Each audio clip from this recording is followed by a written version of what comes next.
My goal for tonight is really to talk through a lot of where you tend to have an expertise in, which is following state issues and local issues. So I'd love for you to maybe unpack maybe just a quick understanding of state rights for the audience, because I think that's something that a lot of people are unaware of from the get-go, and we'll go from there. Okay, well, that's kind of where uh, have issue with a lot of people is that we call them state rights, and Mm, but unfortunately, that's not correct. It's actually state powers.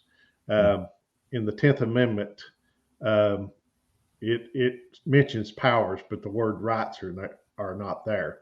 And so, if we look at how civil governments are made, it's from we the people, where we extend our powers to give powers to government to create civil governments, and the people closest to us should have the most power, and then they extend it out from the local to the state and then the federal government.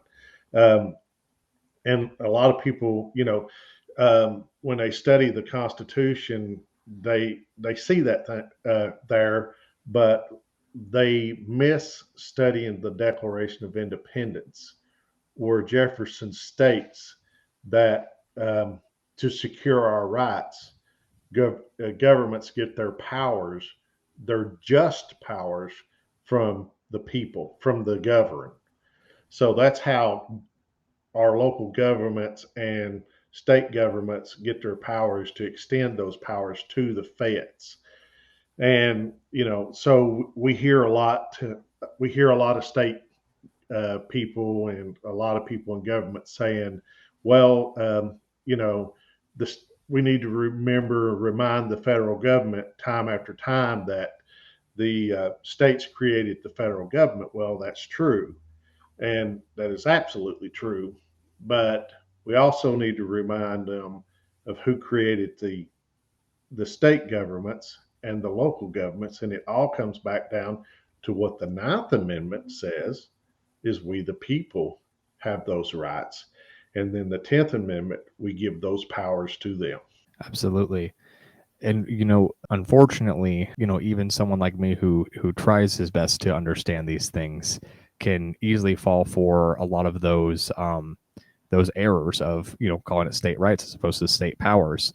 Right. So what do you think has gone wrong in terms of the overall the general public's understanding of individual rights versus state powers versus the federal government's responsibilities? I'll turn this over to both of you. Zach, we'll go ahead and start with you. But where do you think some of that started to go wrong? That's a tough question. I mean, because you can trace that really all the way back to Adam and Eve if you wanted to. But I mean, to give a more political answer to a political question, that would be when states, or rather the people in the states, forgot about nullification and forgot how to exercise that 10th Amendment there. I mean, there are times when it's politically expedient, let's say, for somebody, let's say, I mean, all of us here remember a few years ago the whole sanctuary cities controversy there, where namely places like California chose not to follow ICE regulations regarding um, illegal immigrants and things like that, or for more red states, for conservative states, virtually any federal legislation regarding gun laws. You'll see a lot of them step up for that. So those things get headlines, right? They get you attention, and especially if it's an election year or you're up for reelection, that's super beneficial. But standing on principle is something that you should do year round, whether you know for a fact that you're only going to be a one-term senator or something like that. Um, Rather than it's done for expediency, for exposure and things like that, rather than any guiding principle. Would you agree with that assessment, Charles? I do. And one of the things that where I believe we really went off track was about 1913, and with the 17th Amendment. That's where a lot of the state powers was lost. When we started properly electing easy for me to say, U.S. senators. And, you know, I guess if you guys have had any conversations with a lot of people don't know that the state legislatures used to elect the U.S. senators to represent the states, and the people I never had no decision in that except for who they elected as the state legislatures. And then once that changed and the people started voting on them, then it became a big lobbyist thing, and it just went off the rail there. And that's where the states lost a lot of their powers, because if they didn't do the things, the senators, the state legislatures could recall them.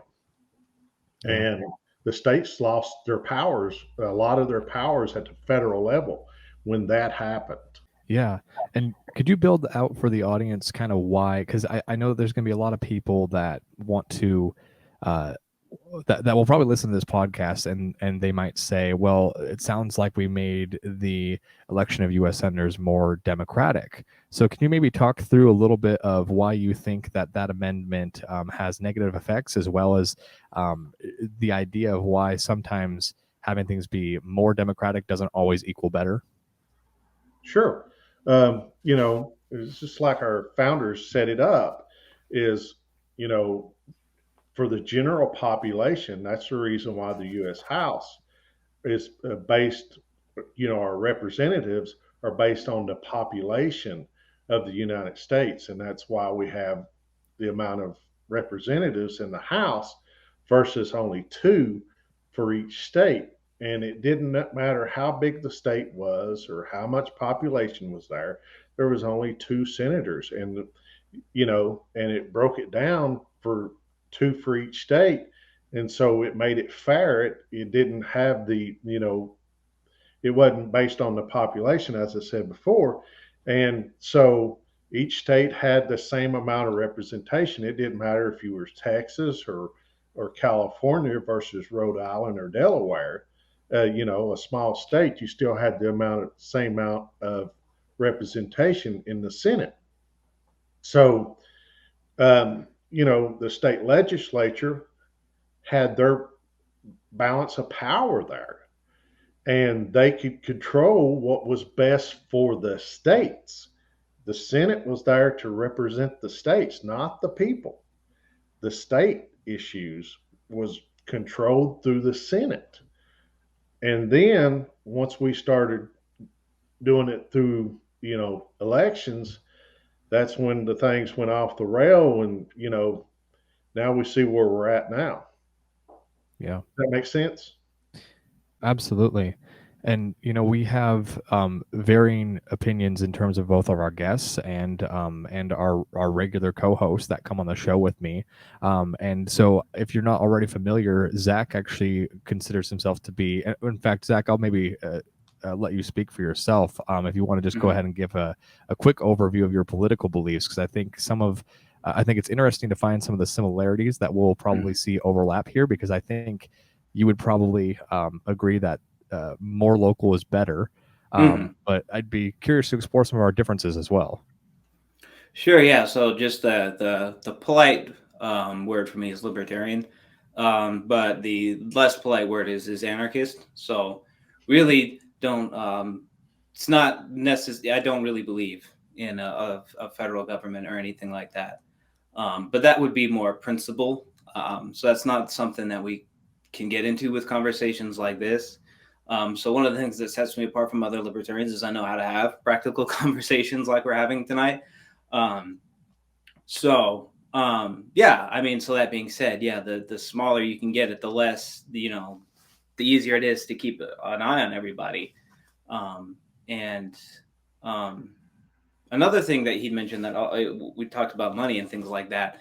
Another thing that kind of hosts people is the creation of the Federal Reserve, because then you've centralized currency and put your power to transact as an individual in the hands of basically faceless bureaucrats. Like, I mean, we can go in the whole history of the Federal Reserve. It's literally like every extreme conspiracy theory you ever heard, except for it's actually true. and documented. Yeah, the creature from Jekyll Island. Exactly. They literally made it was like 5 people as the Rockefellers, Yeah. the Morgans on Jekyll Island. Like, you can't Right. make this up. I mean, you can, but it wouldn't be as interesting. Yeah. Yeah. So the overlapping theme here is maybe just centralized power in general tends to always have negative effects.